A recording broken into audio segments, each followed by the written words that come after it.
Halo adik-adik kelas 11, bagaimana kabar kalian? Semoga semuanya berada dalam keadaan sehat ya. Nah, kali ini kita akan melanjutkan materi kita masih mengenai sistem reproduksi wanita, tapi kali ini kita membahas mengenai organ reproduksi wanita. Oke, kita lihat di sini. Organ reproduksi wanita tersusun dari organ bagian luar dan organ bagian dalam ya. Nah, bagian luar di sana ada yang disebut dengan vulva. Di sana nanti akan terdapat mons pubis, labia mayor, labia minor, klitoris, dan ada selaput yang disebut dengan selaput darah atau himen. Nah, bagian dalam di sana ada ovarium, tuba falopi, uterus, dan vagina. Oke, ini ya gambarnya ovarium, kemudian tuba falopi, uterus. Di sini ada dinding uterus dan leher rahim serta vagina. Kita lanjutkan fungsi masing-masingnya. Nah, ovarium. Oke, ovarium ini pada wanita ada dua, berfungsi untuk menghasilkan ovum atau sel telur, serta hormon estrogen dan progesteron ya adik-adik. Jadi sekali lagi ovarium tidak hanya menghasilkan sel telur, ini ovarium, tapi dia juga menghasilkan kelenjar, hormon. Berarti ovarium ini juga termasuk kelenjar sebenarnya ya. Dia menghasilkan estrogen dan progesteron. Nah, nanti dari ovarium, sel telur yang dihasilkan ini akan diterima oleh si bagian yang disebut dengan infundibulum. Oke, sebenarnya ini bagian dari si oviduk atau tuba falopi. Oke. Nah, di sini tuba falopi sendiri menyalurkan ovum atau sel telur dari ovarium ke uterus. Jadi kan tadi sel telur yang dihasilkan oleh ovarium akan ditangkap oleh fimbri di sini yang berada pada bagian disebut dengan infundibulum. Nah, melalui oviduk nanti akan sampai ke rahim atau uterus. Nah, kita lanjut ya. Nah, di dalam uterus atau rahim, nanti zigot akan berkembang. Jadi tempat berkembangnya zigot adalah uterus ya, uterus atau rahim.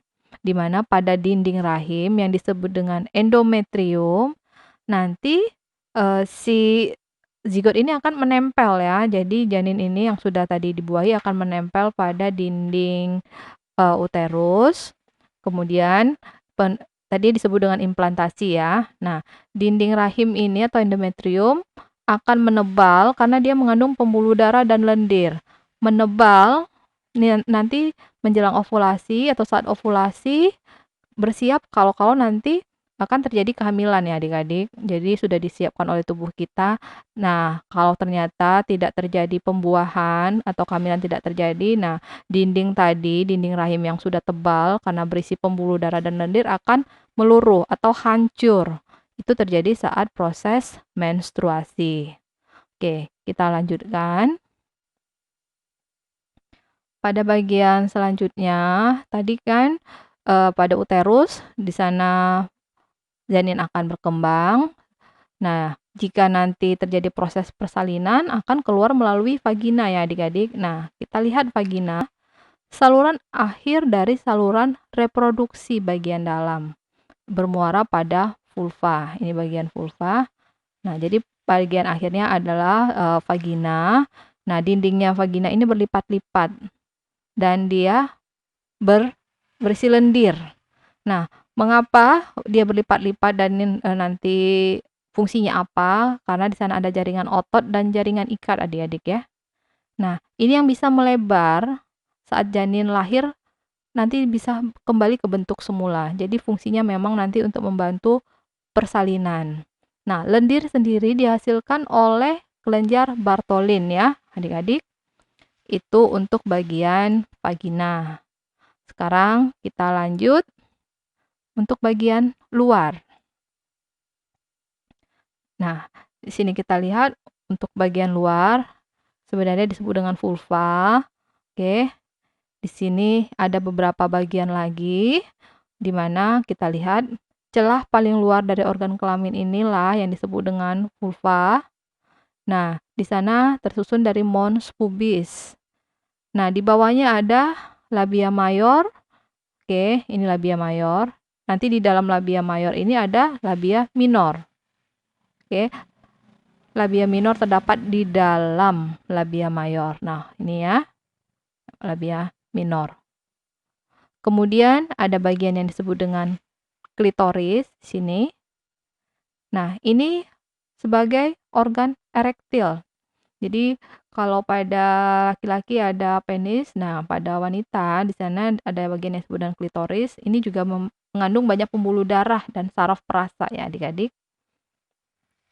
Oke, kita lanjut berikutnya.